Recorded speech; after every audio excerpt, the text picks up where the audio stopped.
comment? En votant? En faisant la grève? En manifestant? Non. Seul l'effet de ma contestation se réduirait à peau de chagrin. Il faudrait que je trouve un moyen d'attirer l'attention, de me faire entendre, d'être écouté. Et si j'entrais quand même dans ce bain public en guise de protestation? Et si, plutôt que d'accepter cette loi sur les bains publics, je décidais de lui désobéir? Après tout, de Nuit debout aux paysans du Larzac, en passant par les faucheurs volontaires, les antipubes ou autres réseaux éducation sans frontières, je ne serais pas le premier à désobéir à une loi jugée injuste. Loin de là d'ailleurs. Que ce soit pour l'Antigone de Sophocle ou pour les femmes romaines qui luttaient contre les restrictions vestimentaires de leur époque, l'idée de résistance à la loi semble avoir toujours existé. Au XVIe siècle, Étienne de la Boétie, écrivain humaniste et poète français, en démontrait même toute l'efficacité.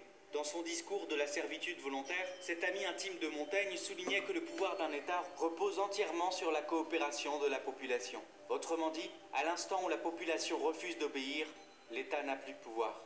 Intéressant.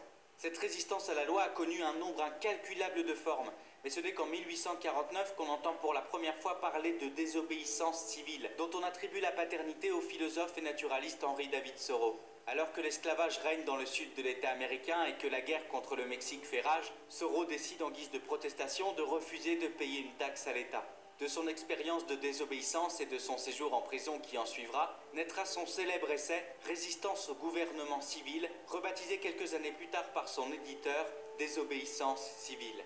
À l'époque, la désobéissance civile était davantage une forme d'objection de conscience, une démarche individuelle qui permet de rester en accord avec sa propre conscience. Comme un antimilitariste qui refuserait de prendre part à une guerre ou de contribuer aux recherches du secteur militaire alors même que la loi l'y oblige, parce qu'il en va de sa propre conscience. Depuis, on a vu apparaître des conceptions plus modernes de la désobéissance civile. Et bien qu'il n'y ait pas d'unanimité concernant sa définition, le philosophe américain John Rawls et le théoricien allemand Jürgen Habermas ont profité du XXe siècle et de ses nombreux mouvements de droits civiques pour proposer une sorte de résumé des débats, à travers deux définitions de la désobéissance civile. De celle-ci, on peut retenir que la désobéissance civile est un acte public et politique s'inscrivant dans un mouvement collectif, consciemment et intentionnellement contraire à la loi, et qui appelle à la capacité de raisonner et au sens de la justice du peuple. Ah, j'ai failli oublier quelque chose. D'après ces auteurs, la désobéissance civile se doit également d'être non violente. Une désobéissance non violente. J'imagine qu'elle doit l'être. Après tout, la désobéissance est justement civile parce qu'elle tient du civis en latin, du citoyen, qui s'oppose au criminalis, à la chose criminelle. La désobéissance est civile parce qu'elle respecte les règles et les exigences de la civilité et donc qu'elle n'est pas une rupture de citoyenneté. Gandhi et Martin Luther King prenaient d'ailleurs eux-mêmes cette non-violence. Pour ce dernier, la non-violence était non seulement juste mais aussi indispensable, la violence étant une spirale descendante qui engendre la chose même qu'elle cherche à détruire. Ça me semble sensé. Mais si de nombreux désobéissants revendiquent en permanence cette non-violence, que penser des autres ? Que penser par exemple des faucheurs volontaires, ces militants qui, engagés à détruire les parcelles d'essais transgéniques et de cultures d'OGM en plein champ, revendiquent la dégradation de biens privés? Sont-ils moins désobéissants que les autres, ou moins civils? Peut-être que ni l'un ni l'autre.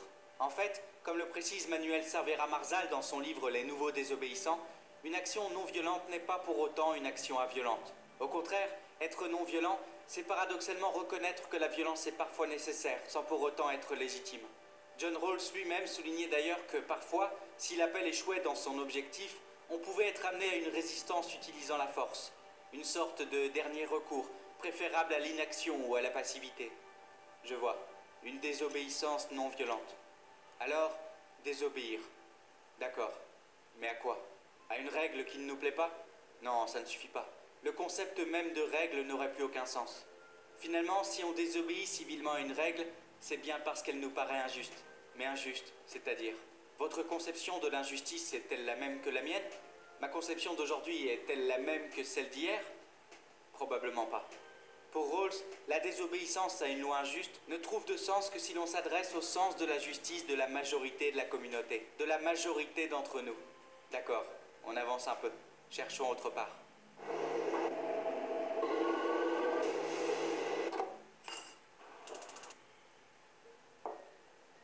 Ronald Dworkin, philosophe américain, associe la désobéissance civile à la défense de principes supérieurs à l'acte contesté, à la défense de droits tellement essentiels à l'individu qu'ils en deviennent fondamentaux. Ah, on tient peut-être quelque chose. Ce qui est injuste, c'est finalement ce qui ne respecterait pas ses principes ou ses droits fondamentaux. Mais comment juger de ce qui est fondamental? Des préceptes religieux parfois invoqués pour remettre en cause une loi, fera-t-il l'affaire? Après tout, Antigone n'appelait-elle pas pour contester le décret du roi Créon aux lois non écrites et intemporelles des dieux? Difficile à dire. Le problème de ces lois transcendantales est qu'elles sont dotées d'un contenu variable, contingent, qui est susceptible de lectures diverses, nécessairement marqué par la subjectivité de son interprète. Difficile alors d'en faire un critère objectif. Et si on se tournait vers le droit? Léon Duguy, juriste spécialiste en droit public, soulignait que si l'obéissance à la loi était une nécessité sociale, chacun était libre d'apprécier la valeur d'une loi et de faire tout ce qu'il pourra pour se soustraire à l'application d'une loi contraire au droit. Le voilà, le droit. D'ailleurs, Henri David Thoreau lui-même considérait que le respect de la loi venait après celui du droit. Désobéir, ce serait donc vouloir défendre des valeurs immuables, des principes intangibles du droit. Le principe de dignité humaine, le droit à la vie ou le droit à l'intégrité physique. Dès lors, la transgression d'une loi serait justifiée au nom même des principes et autres droits fondamentaux reconnus par la Déclaration universelle des droits de l'homme, la Convention européenne des droits de l'homme ou les préambules de nombreuses constitutions. Bref, tous ces textes qui ont une valeur juridique et morale supérieure aux lois ordinaires. Je vois. Mais cela ne va pas non plus sans son lot de problèmes. Ces droits, aussi fondamentaux soient-ils, sont eux-mêmes en perpétuelle évolution ou redéfinition, et de nombreux droits, tels que le droit à l'avortement ou le principe de précaution, ne sont apparus que récemment. Faut-il pour autant les mettre de côté? Et de la même façon, si deux principes de même valeur existent mais qu'ils s'opposent, comme peuvent le faire le droit de propriété et le droit au logement, que fait-on? Autrement dit, le cadre est flou, et les militants de la désobéissance civile s'exposent soit à être condamnés pour avoir eu raison trop tôt, soit à l'être pour avoir eu tort. Ok, une loi injuste, avec tout le flou que peut comporter l'injustice. Admettons. Mais cela a-t-il seulement du sens de désobéir? Bien sûr, dans un régime totalitaire, le rapport de force est tel que la désobéissance civile est une des seules résistances envisageables. Mais dans un état de droit tel que la France, même si c'est actuellement très discutable, dont le système est fondé sur le respect des règles de droit, autant par la puissance publique que par vous et moi, est-il censé de désobéir? Puisque désobéir revient à contester une règle de droit, on peut penser que cela est totalement incompatible avec l'état de droit, non? Le 8 août 1945, à la fin de la Seconde Guerre mondiale, le statut du tribunal international chargé de l'organisation du procès de Nuremberg est adopté. Au sein de celui-ci, il est écrit que le fait que les accusés aient agi conformément aux instructions de leur gouvernement ou d'un supérieur hiérarchique ne les dégagera pas de leurs responsabilités. Autrement dit, le tribunal reconnaît le droit, mais aussi le devoir des citoyens de désobéir à des ordres dont l'exécution porte atteinte au respect des droits de l'homme, et ce, quelle que soit leur fonction. Bref, un devoir de désobéir lorsque la justice l'exige. C'est donc ça, un devoir de désobéir. Parce que, finalement, ce qui fait l'injustice, ce n'est pas tant la loi injuste que l'obéissance à cette loi injuste. Et c'est pour ça qu'on y désobéit. Martin Luther King affirmait d'ailleurs que s'il était le premier à préconiser l'obéissance aux lois justes, au nom d'une responsabilité autant morale que légale, c'était cette même responsabilité morale qui nous commandait inversement de désobéir aux lois injustes. Attendez, une responsabilité morale. Mais s'il existe un tel devoir de désobéir, le droit lui-même doit bien le reconnaître, non? En fait, oui et non. Bien que l'expression même de désobéissance civile soit rare, sinon absente de la philosophie du droit, certains textes en reconnaissent indirectement l'existence. Sans invoquer la résistance à l'oppression de la Déclaration des droits de l'homme et du citoyen ou le droit à l'insurrection de la Constitution montagnarde, la désobéissance à la loi est une hypothèse reconnue par le droit qui en délimite strictement les contours au nom de l'intérêt général. Autrement dit, le droit autorise indirectement la désobéissance dans certaines situations. C'est notamment le cas de la légitime défense dont on a déjà parlé, ou encore de l'état de nécessité qui légitime la désobéissance à la loi lorsqu'un intérêt supérieur exige le sacrifice d'un droit moins fondamental en commettant une infraction. Alors, le droit reconnaît bien une forme de désobéissance civile légitime, mais sans la nommer comme telle, et dans des cas très fermement limités. Super. Le problème, c'est que la désobéissance se fiche un peu de ces cases. Puisqu'elle ne la reconnaît pas dans d'autres situations, la loi ne sanctionne pas la désobéissance civile en tant que telle. Elle sanctionne seulement l'acte illégal commis sous forme de désobéissance civile. Et les désobéissances s'attendent d'ailleurs à ces conséquences juridiques qu'ils comprennent et acceptent. C'est pour cela que les désobéissants continuent de désobéir jusqu'à que la loi change, puisqu'ils ne sont pas punis pour cette désobéissance. Certains ont bien proposé d'intégrer le concept de désobéissance civile à la Constitution pour l'encadrer, Mais quel sens cela aurait-il? Une fois constitutionnalisée, la désobéissance cesserait par essence d'être ce qu'elle est. Comment une telle chose pourrait être compatible avec un état de droit? Un devoir de désobéir aux lois, quand bien même serait-elle véritablement injuste, dans un système qui impose dans 99% des cas d'y obéir? Non, ça ne va pas. Et si on changeait totalement le point de vue? Et si la désobéissance civile quasi absente du droit était en réalité intimement liée à l'état de droit? Après tout, la désobéissance n'est-elle pas le symptôme d'une absence d'adhésion à la loi? Désobéir, c'est agir sur le droit, dans une volonté d'y intégrer quelque chose.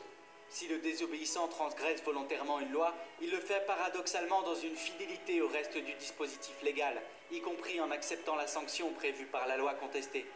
En accord avec Montesquieu, la désobéissance croit finalement en un esprit des lois.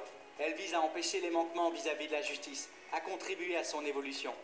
Comme le précise John Jordan, co-auteur du livre-film Les Sentiers de l'Utopie, les actions de désobéissance portent évidemment un refus, mais aussi une affirmation, un désir collectif de ce que pourrait être une alternative.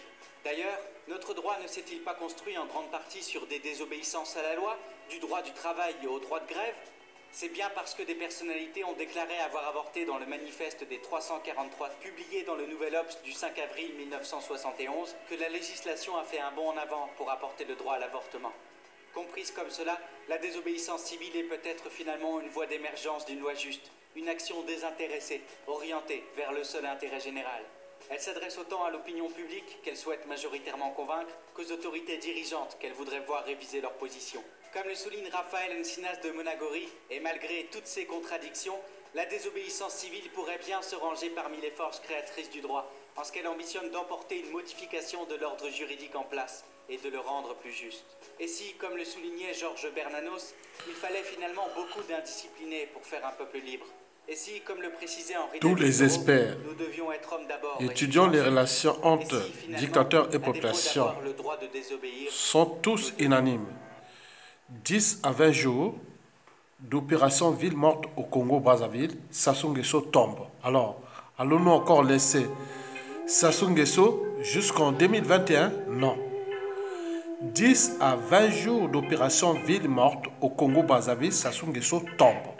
Tout le Congo bloqué. Et si on commençait par tenter quelque chose à partir du 26 novembre jusqu'au 29 et ainsi de suite, jusqu'à la chute du dictateur? Essayons. Qui ne ose rien n'a rien. Qui ne risque rien n'a rien. Tentons quelque chose. Peuple souverain, civil et militaire, tentons quelque chose. Je vous remercie.